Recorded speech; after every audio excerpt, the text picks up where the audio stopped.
How's it going, guys? Good morning. I have a Band-Aid on my face. It's official. My cut is now getting infected. I had to go to urgent care. If you've been watching any of my YouTube shorts, you know that I popped over to urgent care this morning. They told me exactly what I thought they would tell me, which is your face is getting infected and you need to be on antibiotics. So now I'm on antibiotics. Happy 2023. And I have a Band-Aid on my face, which is really quite a look. I really hope it heals soon because I'd love to take this off my face. As much as I wouldn't like to have a scar, if I get one, I get one. At least I'd have a great story to tell. Anyway, today, because I am probably not gonna leave the house looking like this because I'm still getting used to it myself, even though I really don't care. Well, I must care a little to not leave the house, but it's fine.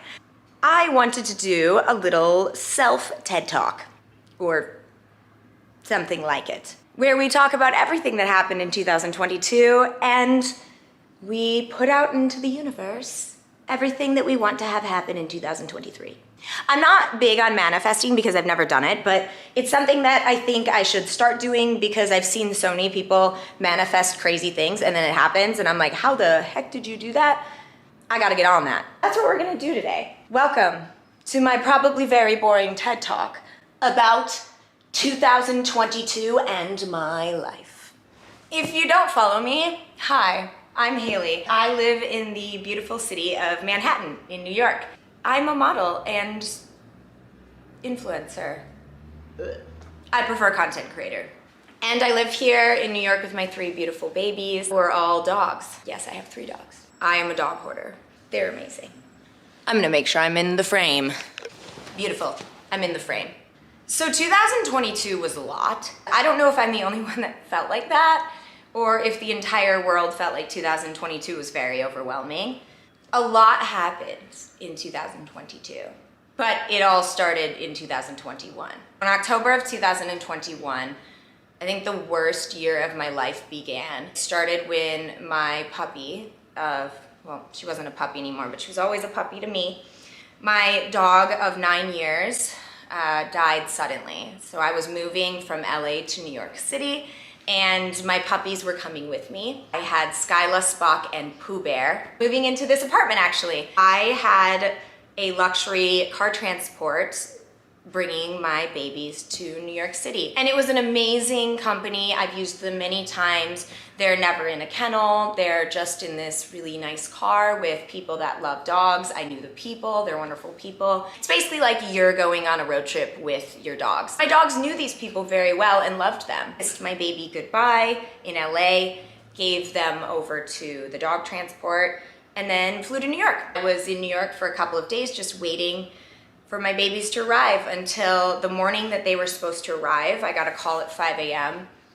saying that my dog had died. I'm so sorry if I start crying. I was in absolute shock. She was completely healthy, at least I thought. She had gotten her certificate of good health to travel from the vet. Everything was fine. She, was carrying a toy and playing with me the day before she left, and even the day that she left. To get a call that my dog passed away, I just had so many questions. If you've ever dealt with grief, whether it's an animal or a person or however you've dealt with grief, it's hard, man. It doesn't feel real. So after it happened, I just kept looking in the mirror and saying, this is a dream, this is a dream, this is a dream. I thought it was a dream. 6 hours later, they came with my 2 babies who were very much alive, and I'm so grateful for that. And then Pooh Bear, who was just wrapped in her blankie. Of course, I had an autopsy done, which as somebody that used to be in the medical field, I know what that entails. It's really hard, but I needed to know what happened because I needed to know if somebody was liable or if it was me or what happened to Pooh Bear. If she ate something, it was determined that she actually had a heart condition that affects 1 in 100,000 or less dogs. She got a bacterial infection in her heart. There are no symptoms. Usually progresses in 3 days, and in 3 days, your dog either needs a valve transplant in their heart or they die. So the good thing is that nobody was at fault. She died in her sleep. Man, it's been over a year and it still sucks. I know she's in doggy heaven, and I'm so grateful for my 3 other babies. So my 2022 started with the grief of losing an animal that has been with me since before college. My husband and I decided to get a divorce. So in January, I filed for divorce. The hardest thing in the world to do because I was going through the grief of losing Pooh while also kind of navigating a divorce. Thankfully, it was a divorce with somebody who is one of my best friends. Will always be one of my best friends. He is my ride or die. Sometimes in life, you're just meant to be best friends with somebody, and he's that person for me. I will love that man until the day I die. He's one of the greatest men in the entire world.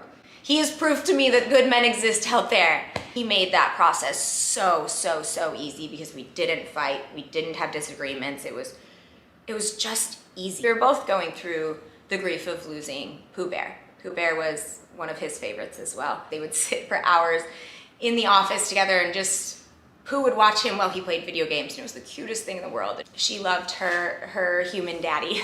I know she passed away loving both of us. No more crying. That was the beginning of my 2022.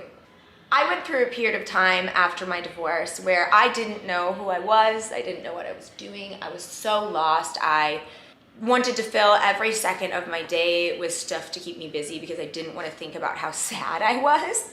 And that's so sad, and I never really talk about it, but I feel like this stuff needs to be talked about. Every single person in the world goes through it. Why are we all gatekeeping the fact that we're humans and we go through things and it sucks, and sometimes life sucks. The greatest part about life is that it can quickly be great again.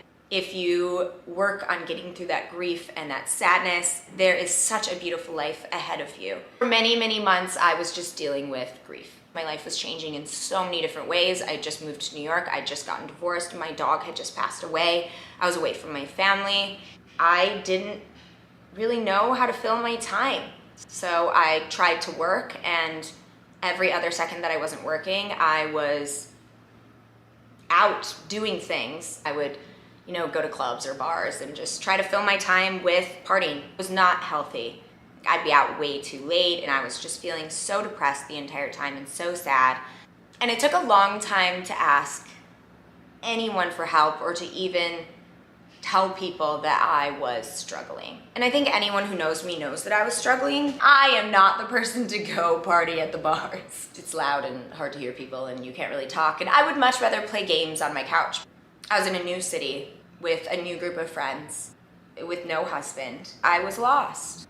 And I went through months and months of that until I decided to finally talk to somebody. The first person I opened up to was my best friend. She already knew, and she was so wonderful and so supportive. If you are going through something, please open up to somebody that loves you, because you will be so surprised at how they react. It'll just make you feel so much more seen. So I opened up to my best friend first.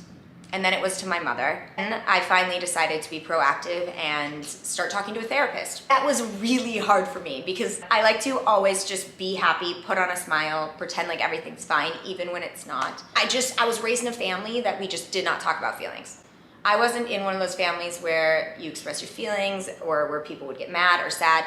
We were a family full of engineers and scientists. We just showed no emotion. Everything was always fine. You did not know if we were sad because we would just always be happy. And so it was really hard for me to open up at first. And it got easier. If I felt like crying, I would cry.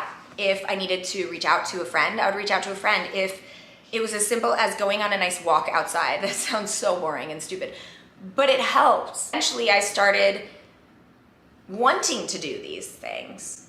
And I started just feeling so much better about who I was and what I was doing with my life. And then I decided to start making videos. And I'd always been scared of doing that, but I really reached a low point in my life, and I thought, what else do I have to lose? And it just helped me express all of the things that I was going through. This has really been the best outlet for me in the hardest year of my life. If you are going through something similar, or maybe you have gone through something similar, I'm so sorry that this is what's happening in your life right now. It does not seem fair. It doesn't seem right, and you probably don't feel like yourself. Because it's really hard to feel like yourself when you feel nothing but hurt. You are not alone. You have people that love you. You have so many people out there that care about you, care about what you're feeling, and want to see you happy.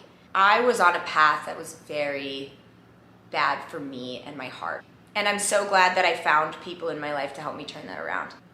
And even though 2022 sucked, the end of 2022 was kind of like a little bright moment that showed me what 2023 could potentially be.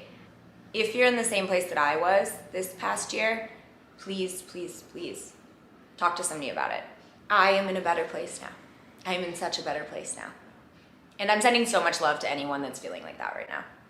My camera died. And I completely forgot what I was saying. Probably something about what I need to manifest in 2023. Drinking more water in 2023. This vlog has been all over the place. One minute I'm crying, the next minute I'm drinking water. It's very obvious I have ADHD. Anyways, manifestations for this year. 2023, I want my YouTube family to really feel like a family. I feel like the world is so crazy. I just want this to be easy and fun, positive energy. In 2023, this will be a good year. I'm manifesting it right now. This will be a good year. I don't even know if that's how you manifest. And I'm manifesting that my cut will heal, and I'm manifesting that I'll eat healthy, even though I probably won't. And I'm manifesting that I'll work out, even though I probably won't. We're just gonna have a good year. 2023 is gonna be a good year. Wherever you are in your life, it's going to get better. And if it's already at the best, it can even get better. Cheers to, I drank too much on New Year's Eve. I am drinking water. Cheers to an amazing 2023. Cheers to growing together, learning together, opening up, and just being the best version of ourselves. I sound like a high school guidance counselor. Cheers to everything good and positive and wonderful. Let's frickin' take on 2023. We got this. I believe in us. And thank you for watching my TED Talk.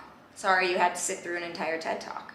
So now you guys know that we all go through shit. Sometimes the shit is not fun, but that shit, how many times am I gonna say shit? But that shit makes you a better person. I love you guys so much, so freaking much. Thank you for tuning in to my TED Talk. I won't ever put you through one of these again unless you want me to. I'm grateful for you guys this year. Have the best New Year. Let's have the best 2023 ever. I'm gonna go order Thai food. Like, subscribe, comment. Yeah. Haley Khalil out. I'm done.